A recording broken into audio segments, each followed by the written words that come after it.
What's happening, Sunderland fans? It's Silverfox back again for the final whistle review. Yeah, so we lost 1-0.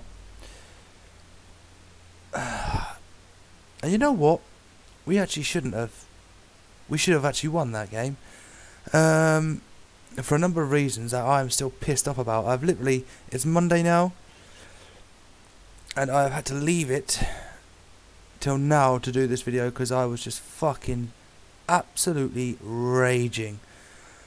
How the fuck do you manage to stay on the field when you go flying in studs first? I do not know. Had the refereeing quality standards just fucking massively plummeted? It was absolutely ridiculous. Vertonghen comes in, flying challenge on Fabio Borini, stud showing, he gets a yellow card. But if that was a Sunderland player, you could guarantee a red. It was ridiculous to see, it really was.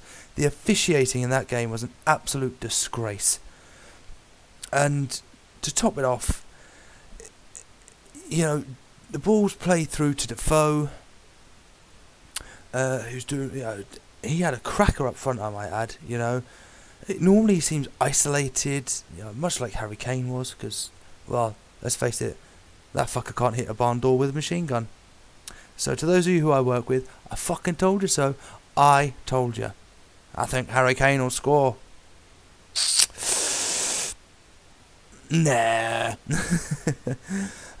So yes, just because Harry Kane scores a goal against San Marino and Switzerland doesn't necessarily mean to say he'll score a goal against Sunderland. And quite frankly, how he missed, you know, a practical sitter, you know, with half the goal at his mercy, I do not know. I really don't.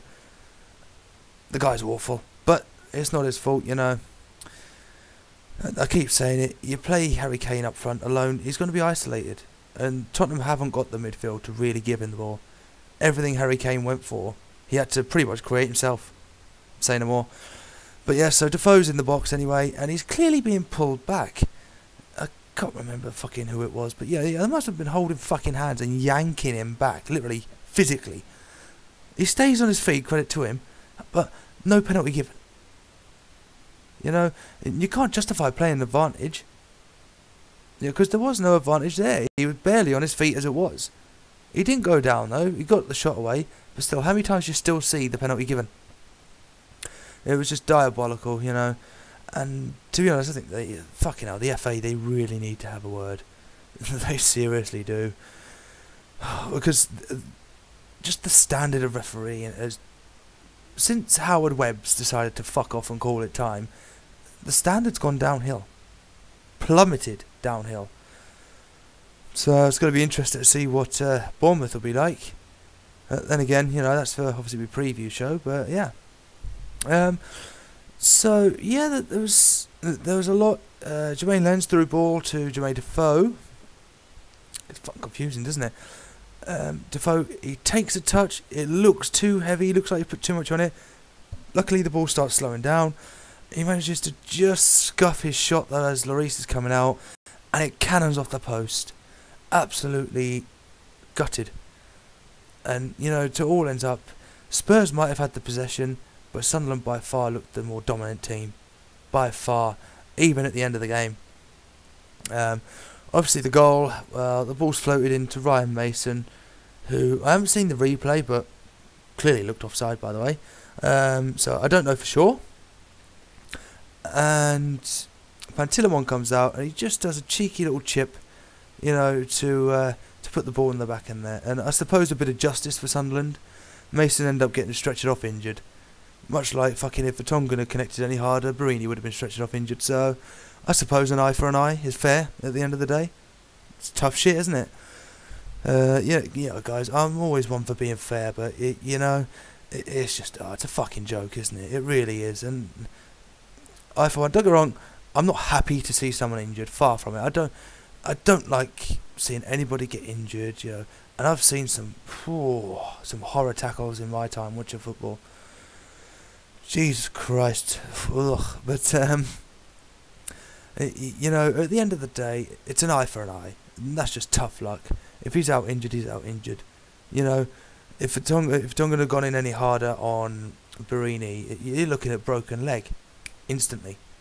You know, so as I like to say, tough fucking titties. Simple. But yeah, so it was a good game. Spurs, they looked threatening every now and then on a counter-attack, but their passing was a shambles. Yeah, people at the beginning of the season, including me, thought Sunderland's passing was diabolical. Sunderland really managed to split the Spurs defence open time after time after time.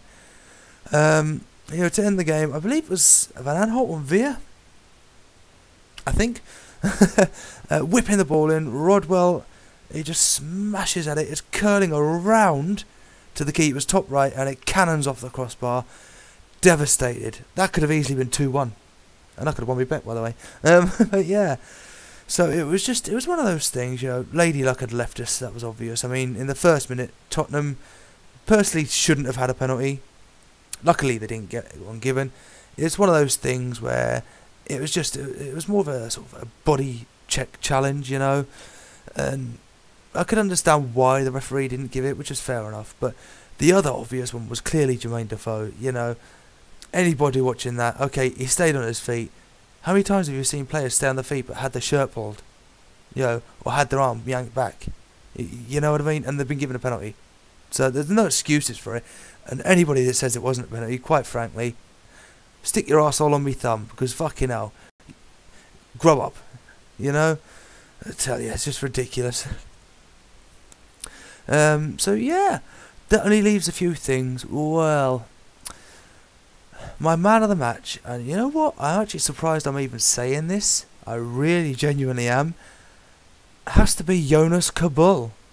And I am shocked because he had, oh my god, he was phenomenal. He really was. And to be honest, if the fans don't vote him for man of the match, then I don't know who the hell will. Because he had an epic game. He no pissing about. He was solid at the back. He went in for balls, you know, that he shouldn't have gone in. Came out winning them. He was just, you know, he kind of reminded you of I wouldn't say Chelsea. He kind of reminds you of a defender that should be playing for the likes of Man City. That's how well he was playing. Now, as for my magic moment of the match, it's got to be the link-up play between Jermaine Lens and Jermaine Defoe. Got to try to pronounce them right, you know. Link-up play between those two was phenomenal. You know, throw Barini in there as well. You know, doing what he does best, running into spaces, looking for balls over the top, and he came so close to scoring. If he'd have ran a split second faster or sooner, that he could have easily latched on, and we could have easily sat here talking about 3-1 and not just 1-0.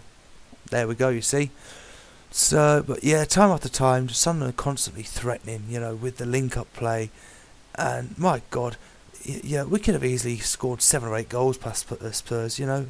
Okay, we didn't have that many shots on target, but you know, with the shots that we did have, had they been on target, you know, I know it's all shoulda, woulda, coulda, but it's not too bad. It's still in our hands, and you know, we play Bournemouth next, which isn't necessarily a bad thing. You know, that's got to be a winnable game. I know we're away from home, but that's no excuse. Bournemouth were diabolical, to say the least, against Norwich, and yeah, you know, we could definitely take something from them, and all 3 points actually could be more likely than anything else. So yeah, so that leads me to the final thing, the Muppet of the match, or in this case it's Muppets.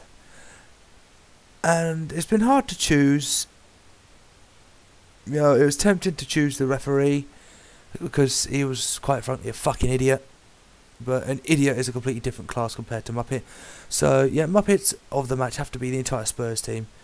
The way Sunderland went in for tackles, the way they were fucking diving about, the way they get the slightest bump. I mean, literally, look at my fingers. It was literally that. They go, you know, the dive to the floor. What? You don't want to see that, you know.